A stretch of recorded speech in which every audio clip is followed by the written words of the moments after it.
हाय दोस्तों, नमस्कार आप सभी को। मैं अभिषेक और आप देख रहे हैं करियर पॉइंट यूट्यूब चैनल। ठीक है दोस्तों, तो चलिए आज हम लोग किसी एजुकेशनल टॉपिक की शुरुआत नहीं करने जा रहे हैं। आज जैसे कि आप सभी जानते हैं कि हम सभी सरदार वल्लभ भाई पटेल के 145वीं जयंती को सेलिब्रेट कर रहे हैं। ठीक है दोस्तों, तो चलिए हमारे साथ साथ आप सभी के भी मन में बहुत ही उत्साह और उल्लास होगा, हम इस बात की उम्मीद करते हैं। ठीक है, तो चलिए आज हम लोग जानेंगे कि जो सरदार वल्लभ भाई पटेल थे उनका हमारे भारतीय राजनीति में, ठीक है, भारतीय इतिहास में क्या योगदान रहा है और उनकी किस महत्व के कारण आज हमारे भारत के इतिहास में उनको एक महान व्यक्तित्व के रूप में जाना जाता है। ठीक है, तो चलिए उसकी शुरुआत हम लोग करते हैं। ठीक है, तो दोस्तों देखिए, जो सरदार वल्लभ भाई पटेल थे, ओके, तो जो सरदार वल्लभ भाई पटेल थे वे एक बहुत ही कठोर व्यक्तित्व वाले, एक अटल निर्णय लेने वाले व्यक्ति थे। ओके, इनका जो जन्म था वह तत्कालीन ब्रिटिश भारत, यानी जब अंग्रेजों का भारत पे राज हुआ करता था, उस समय अंग्रेजों ने हमारे भारत को 3 प्रेसिडेंसी में बांटा था।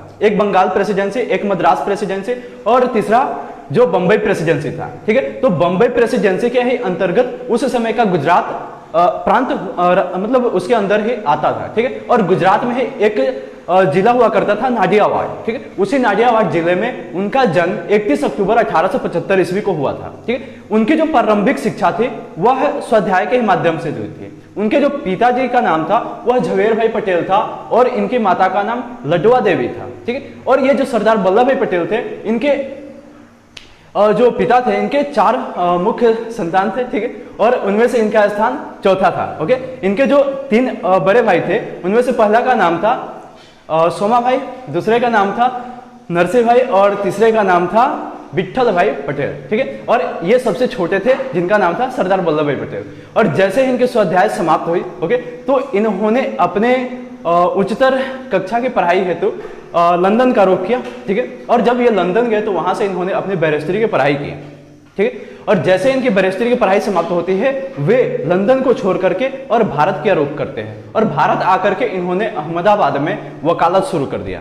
ठीक है, और इनकी जो जीवन की शुरुआत है एक मध्यम गति से हुई। इनकी कोई प्रमुखता नहीं थी उस समय हमारे भारत में, परंतु धीरे धीरे जैसे ही यहाँ पे महात्मा गांधी का आगमन होता है भारत में, वे सरदार वल्लभ भाई पटेल महात्मा गांधी के विचारों से अवगत होते हैं, उनसे प्रभावित होते हैं और धीरे धीरे करके उन्हीं के कदमों पे चलते हुए भारतीय राष्ट्रीय आंदोलन में अपने प्रवेश कर देते हैं। ओके, और जैसे ही इनकी भारतीय राष्ट्रीय आंदोलन में प्रवेश होती है, हमारे भारतीय राष्ट्रीय आंदोलन की जो राजनीति थी उनमें एक थोड़ी परिवर्तन होती है, जो कि पहले के जो परंपरागत मार्ग हुआ करते थे उनसे थोड़ी भिन्न तरीके की होती है। और जैसे ही इनकी भारतीय राष्ट्रीय आंदोलन में प्रवेश हो जाती है, अब यहां से जो भारतीय राष्ट्रीय आंदोलन की उग्र विचारधारा थी उनमें थोड़ी कमी आने लगती है, क्योंकि ये शुरू में महात्मा गांधी के विचारों से ज्यादा प्रभावित थे, तो ये उन्हीं के जो नरम आदि विचार हुआ करते थे उस पर ज्यादा ध्यान देते थे। और इनके व्यक्तित्व में सबसे ज्यादा उभार तब आया जब 1918 ईस्वी में खेरा सत्याग्रह चल रहा था गुजरात में, जहां किसानों को मजबूर किया जा रहा था कि आपका भले फसल हुआ है या नहीं हुआ है, परंतु आपका जो पहले से कर निर्धारित है, पहले से जो लगान डिसाइड किया गया है, वो आप लोगों को चुकाना है। मगर यहाँ पे सरदार वल्लभ भाई पटेल ने महात्मा गांधी के मार्गदर्शन में अपनी बहुत ही महत्वपूर्ण भूमिका निभाया और जो किसानों को, जिस किसानों को अंग्रेजों द्वारा मजबूर किया जा रहा था लगान चुकाने के लिए, उसमें इन्होंने अंग्रेजों को संशोधन कराने पर मजबूर किया और यह आंदोलन सफलतापूर्वक समाप्त हुआ।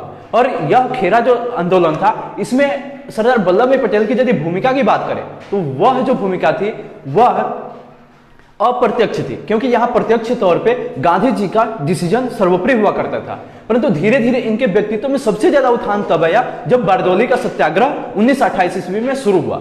बारदौली में भी लगान को ही लेकर के और किसानों को मजबूर किया जा रहा था कि आप लोग निर्धारित लगान को समय पे चुकाए, परंतु वहां भी फसल की जो महामारी थी वे बहुत ही अपने चरम सीमा पे हुआ करते थे। ठीक है, तो यहां भी क्या हुआ दोस्तों कि बारदौली में भी महात्मा गांधी को पहले से तो भाप ही गया था कि जो सरदार वल्लभ भाई पटेल का नेतृत्व है वह बहुत ही सर्वोपरि है। यानी यदि सरदार वल्लभ भाई पटेल किसी किसानों को मोटिवेट करते हैं तो वह हम लोगों से कदापि अच्छा होता है।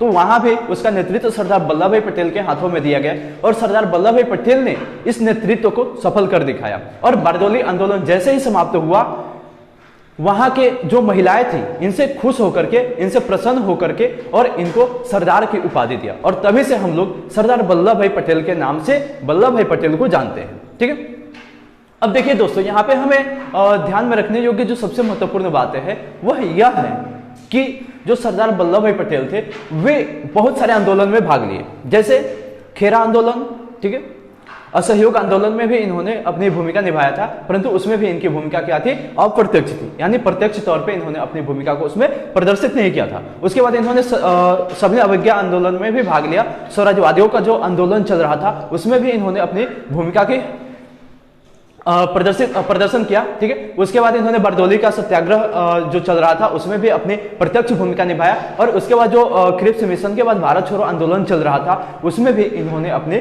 महत्वपूर्ण भूमिका निभाया। परंतु जो इनकी सबसे अधिक भूमिका की यदि बात करें तो वह आजादी के पूर्व से ज्यादा आजादी के बाद ज्यादा दिखती है। वह कैसे, तो देखिए, जैसे ही हमारा भारत आजाद हुआ तो आप सभी जानते हैं कि उस समय जो अंग्रेजों की फूट डालो और शासन करो की नीति थी वह अभी भी समाप्त नहीं हुई थी, यानी भारतीय जो थे अब भी उससे ग्रसित थे। जैसे ही भारत आजाद हुआ उस समय हमारा भारत बहुत सारे लगभग 500 से अधिक प्रांतों में विभक्त था, और सभी प्रांतों को भारत में सम्मिलित कर लेना एक बहुत ही दुर्गम बात थी। और भारत के आजाद होने के बाद जो प्रधानमंत्री का चुनाव की जब बात चल रही थी तो उसमें से अधिकांश जो कांग्रेस की प्रांतीय सभाएं थी वह सरदार वल्लभ भाई पटेल के पक्ष में थी, परंतु यहाँ पे महात्मा गांधी के कुछ मतभेद होने के कारण सरदार वल्लभ भाई पटेल ने प्रधानमंत्री पद के लिए नेहरू जी का समर्थन कर दिया, अर्थात इन्होंने प्रधानमंत्री पद का यहाँ पे एक तरीके से त्याग कर दिया।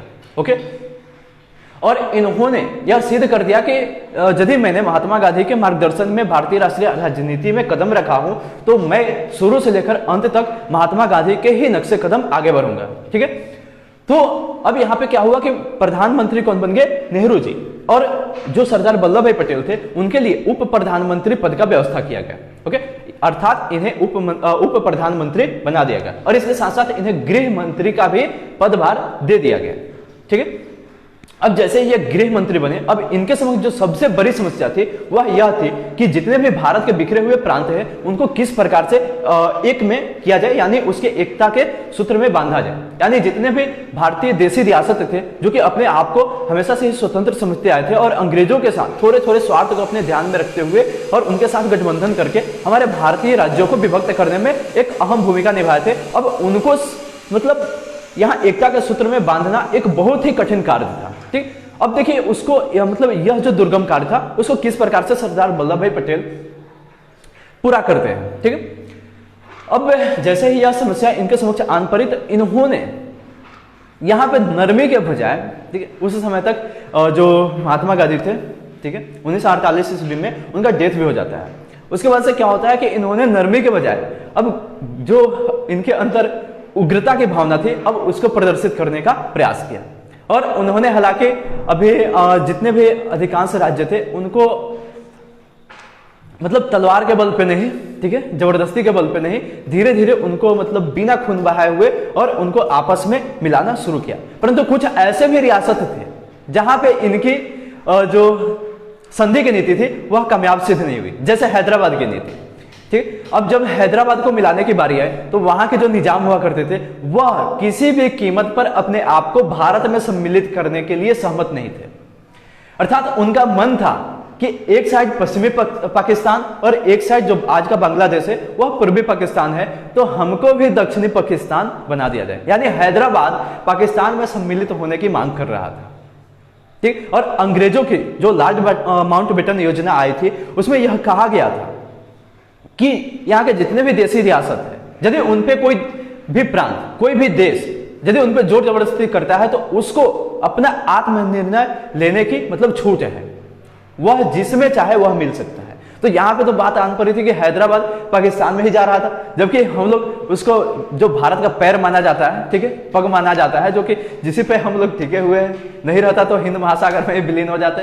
तो इस स्थिति में हम लोग हैदराबाद को कतई छोड़ने के लिए सहमत ही नहीं थे। तो यहाँ पे सरदार वल्लभ भाई पटेल ने समझा कि यहाँ पे यदि हम लोग संधि की नीति को फॉलो करेंगे तो कतई हैदराबाद हमारे अंदर नहीं आने वाला है। तो उन्होंने उसको एकत्रित करने के लिए ऑपरेशन पोलो चलाया। ठीक है, मिशन पोलो इसको एकत्रित करने के लिए चलाया, और उसी मिशन पोलो में भारत को सेना भेजनी पड़ी। यानी यह एक कठिन संघर्ष थी हैदराबाद को भारत में मिला लेना।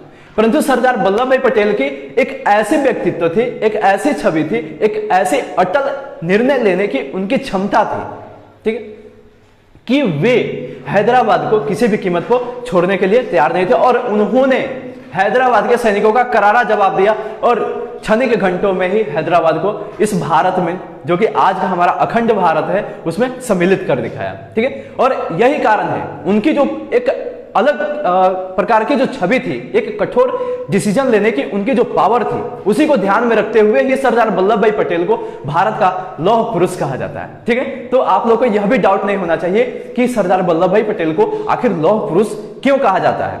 और दोस्तों, भारत को जो उन्होंने एकता के सूत्र में बांधने का एक अथक प्रयास किया, एक जो सफल प्रयास किया, उसी को ध्यान में रखते हुए ही भारत सरकार ने उनके जन्म दिवस पे, ठीक है, भारत सरकार ने उनके जन्म दिवस पे राष्ट्रीय एकता दिवस, नेशनल यूनिटी डे मनाने का डिसीजन लिया, ठीक है। और उसको भी यादगार बनाने का पहल तब किया गया जब हमारे गुजरात के तत्कालीन सीएम जो कि नरेंद्र मोदी हुआ करते थे, उन्होंने 2013 में, ठीक है, सरदार वल्लभ भाई पटेल के एक बहुत ही भव्य प्रतिमा का शिलान्यास गुजरात के नर्मदा जिले में कर दिखाया, ठीक है। वह प्रतिमा 2018 में बनकर तैयार हुआ और उनकी 143वीं जयंती पे उसका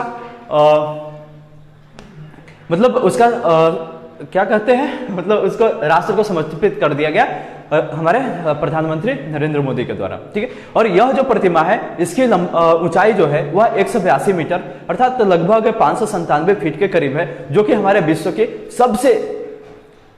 की सबसे ऊंची प्रतिमा के रूप में विख्यात है, ठीक है दोस्तों। तो यहाँ पे दोस्तों आप लोगों ने यह देखने का प्रयास किया कि हमारा जो देश के एक अहम जो किरदार है सरदार वल्लभ भाई पटेल, उनका क्या रोल रहा है हमारे भारतीय राजनीति में। तो दोस्तों यहाँ पे आप लोग को यह भी ध्यान रखना होगा कि आज जो सरदार वल्लभ भाई पटेल की जयंती है, उसको एक अलग ही प्रकार से यादगार बने। और यहाँ पे दोस्तों आप लोग यह संकल्प लीजिए कि जिस प्रकार से विश्व में मेजनी, ठीक है, काउंट कपूर, फिर से गैरीवाल्डी आदि का मतलब नाम आता है, हम लोग उसके नाम प्रमुखता से लेते हैं, उनको एक मतलब बहुत ही रोचकता से पढ़ते भी है कि उन्होंने इटली का एकीकरण किया, उन्होंने जर्मनी का एकीकरण किया। लेकिन दोस्तों कभी हम लोगों ने मतलब इस तरह सरदार वल्लभ भाई पटेल का नाम नहीं सुनते हैं कि उन्होंने भारत का एकीकरण किया। आज भी कांग्रेस अपने रुख जमाए हुए है, ठीक है, और भारत के एकीकरण का जो श्रेय है अपने ऊपर धारण किए हुए है। तो दोस्तों आप लोग इसके प्रमुखता से फैलाइए कि जो भारत का एकीकरण हुआ है उसमें सरदार वल्लभ भाई पटेल का अहम रोल रहा है